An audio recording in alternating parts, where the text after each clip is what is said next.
Hi, I'm making this video in response to a really powerful email that I got from a community member, from a mom.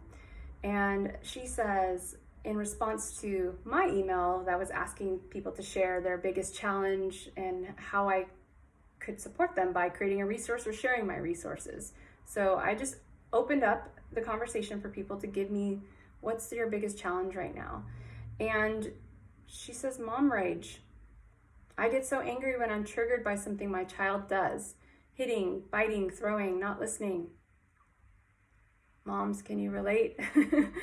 I have a 7-year-old daughter. It's a lot with these big emotions and the outbursts, right? There's just sometimes it brings up our stuff, right? We have to feel these emotions ourselves too. And depending on how we grew up, big emotions can either be scary to us or something we don't want to face and look at. So there's a lot of nuances to why we in ourselves have a hard time with our children doing things, right, that are expressing, I'll just kind of lump it into the category of big emotions. And I want to start by saying I have so much compassion. This is not coming from any judgment. I'm just going to share from my heart what has worked for me and what I found to be the most effective with my daughter. Now, she has special needs with a brain injury and a genetic condition that really affects her on multiple spectrums of how she shows up. You know, she's 7. She has definitely tendencies of 7-year-olds, you could say, but she also can be like a toddler. And there's a lot of things I still have to do for her that, you know, most parents don't have to do for their kids after age 3 or 4. So it's, you know, we're all dealing with our children on different spectrums of who they are, their ages, what's showing up. So I get that, like, this is a nuanced thing, but in general, really this applies to everybody. So before you actually get into a trigger, establish your values as a mother. What are your core values? Come up with a few and write them down so that you have an anchoring point for how you want to show up. You know, maybe it's to be a compassionate mother, patient, respectful, joyful, inspiring, truthful. What are your core values so that you can be clear about the type of mother you want to show up as? Now, when you're actually in a trigger, first and foremost, make sure no one's getting actually hurt and it's not an emergency. You need to physically intervene. If it is one of those types of triggers where someone's being kicked or potentially running out into the street, right, that's where you intervene, but with minimal words. Use the most minimal words you have to use, and I would suggest something like, I can't let you do that. It's not okay to hit me. I'm going to stop you from hitting me. And no extra, although however tempted we are to start scolding or say something, or just, that's it. And then you remove yourself, you remove them, the item, whatever it is. You know, you're the adult in the situation where you're keeping your child safe, you're keeping people physically safe, right? Okay, now let's just say they're not listening to you, or they're throwing things, but nothing's getting broken. It's just, you know, they're really acting out this intensity. Well,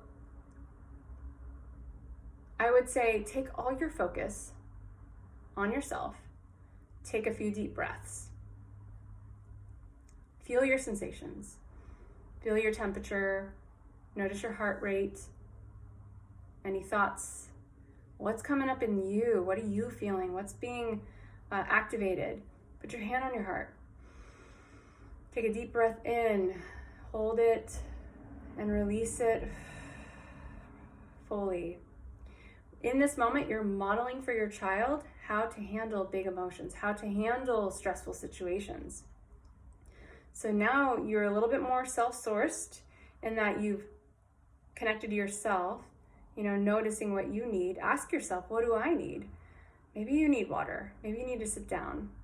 Maybe you haven't slept much, right? So just kind of checking in with yourself. But remember that your child's acting out always has some background to it. It's never just for the sake of yelling or kicking or screaming, there's always a reason behind it. And you may know, you're the mother, you may know, oh, they didn't sleep well last night. They haven't eaten yet, they're hungry, they need more water. We haven't been outside to play yet, they need fresh air. Maybe something in the household has shifted and schedules are off. Or I know when my husband goes out of town and daddy's not around, my daughter gets really upset for a day or two and acts out and kind of just does things she doesn't normally do. I know it's not her typical behaviors. And so I'll drop in and just go, oh yeah, you miss daddy, huh? You miss daddy. And just being acknowledged in that moment, she changes. It's like the behavior doesn't continue. Whereas when I would just be triggered by the behavior and not make the connection, it would really upset me, because it's like, oh my gosh, hours and hours of this, like what is going on? So really being clear and then acknowledging your child for where that might be coming from. Sometimes they're not in a place to receive that. I get that. When the emotions are high, the prefrontal cortex is not activated, and there's no reason, there's no thought, especially if before the age of 7, like that's just not where they are anyway. They're all emotional beings at that stage before 7. So around that, and then around age 6 and 7 is when the mental body comes in. So they're not going to reason with you about why they feel the way they do, but you may know. And it's important to just acknowledge, because what you're doing is starting to actually help their brain sync things up. So by giving them language for what's going on, like, oh, we haven't eaten lunch yet, let's make some lunch, honey, your body might be needing food. It's like that immediately can help them to start paying attention to themselves and have a framework for it. So now also too, just getting curious with your sourcement. Like, are you doing things in your day-to-day that aren't nourishing you? Are you filling up your cup in ways with community, with friends, with support? I know I went for years with feeling totally unsupported and not nourishing myself at the level I knew I needed. I mean, I ate well, I did a little exercise, but a lot of my self-care kind of went to the wayside with my daughter and all of her needs that had to get focused on, and the therapy. And I mean, life got really, really intense. And so I wasn't self-sourced, and I'm not the best person in those moments when the stress is the highest, right? So you have to have some grace on yourself and grace with yourself, and realize that it is so key. Get support. This is something I help people with. So if you want to reach out and have a conversation, feel free. I am here to support in making these powerful shifts in your life so that you can show up fully expressed in your best way. Now, an interesting perception I want to share that actually helped me a lot with my daughter and all of her nuanced special needs is to think of your child as an alien from another planet, and they've just been dropped here into your family and they have no idea what this world is all about. So if you can have that perception of their behaviors being just, they have no framework for how to be in this world, you're just here to be that guide so that they're safe, so that they know how to show, show up in relationships with people. I mean, it's really helpful to kind of just have that levity and just kind of be silly about it. Like, big emotions are going to happen. They're there. But I understand too, if as a mom, your big emotions as a child were not okay, then it can actually make it difficult to deal with your child's. So if as a child you were abused or neglected or faced some really just triggering trauma, then it's going to affect your mothering. And so you need to get support and help around that too. That is going to continue to show up because your nervous system gets into that dysregulated place more easily if you don't have a strong foundation from when you were a child. So this is something I've really had to work on too, is how to regulate my nervous system through different practices of the vagus nerve stimulation, brain-based wellness. I am just a huge fan of doing exercises that really stimulate the nervous system in a healthy balanced way. Another thing too, I just want to share some resources that have helped me is from Janet Lansbury. She has many books out about parenting. She's got a podcast called Unruffled, and she approaches parenting through the model of RIE, or respectful education, respectful infant educating model. And the respectful parenting approach has been a game changer for the way I look at parenting, the way I look at just how to interact with children, and seeing them as a fully, sourced being just as they are, and that they're just learning to come into this emotional, physical body, and they just need our love and compassion to hold space for that. So the more you can hold space for their big emotions, the stronger the connection will be, the stronger the relationship will be. So instead of timeouts, we do time-ins, and I drop in and ask her, I see you're having a really hard time right now. How can I be supportive to you? What can I do for you? What do you need? Can you use words? Because she's having a hard time with her speech, so she gets frustrated a lot. And so there's a lot of whining.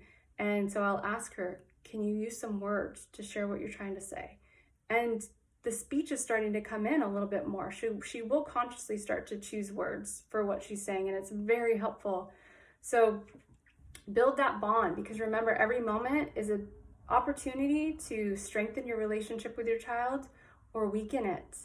And if they don't feel you're safe to have these big emotions around and to have these outbursts, if they feel like, oh, I'm going to be abandoned with these emotions, then they'll start stuffing them down, which is actually not healthy. This is why adults come to me, is because they've been stuffing their emotions down for so long, and it's creating health issues in their body in different ways. So allowing the eruptions to happen, actually, you find they move through more quickly instead of trying to stop them and quiet them. Although I get it. Sometimes you're like, please, enough.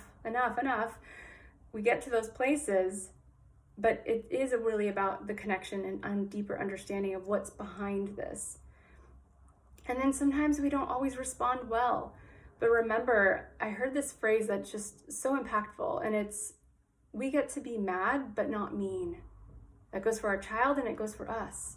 So you get to have your emotions. You get to express them. You get to be mad. You don't have to like what they're doing or saying, but you don't get to be mean back, right? It's really important that we model for our children how to handle the big stresses in life.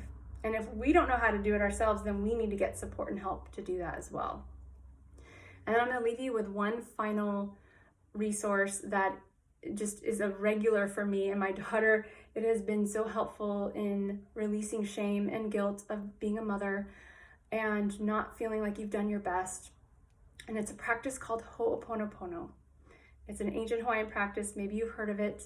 The Ho'oponopono is a frequency of forgiveness. It's about letting whatever has happened transpire into the higher evolution. And there's an interpretation of it that is, I'm sorry, please forgive me, thank you, I love you, Ho'oponopono.